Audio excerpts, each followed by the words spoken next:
कोई आइडियल अपने फॉलोअर्स को, अपने फैन को अपनी जिंदगी का मकसद समझाएगा तो वो बेहतर तरीके से समझ जाएगा। लाखों लोग मिलकर एक आइडियल को सड़कों से उठाकर कामयाबियों की चोटियों पे बिठाता है और फिर वही आइडियल अपने लाखों फैंस को, अपने लाखों देखने वालों को, अपने लाखों फॉलोअर्स को नफ्स और शैतान के हवाले कर देता है।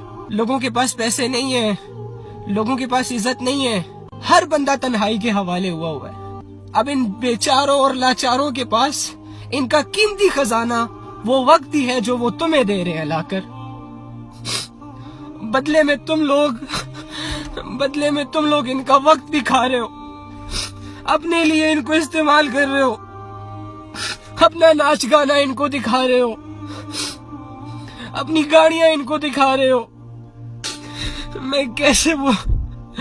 मैं कैसे समझाऊं वो चीज तुम्हें जो मेरे अंदर चल रही है। एक बंदे ने लाखों लोगों को पागल बना के रखा हुआ है। मैं उस एक बंदे की मिन्नत करता हूं,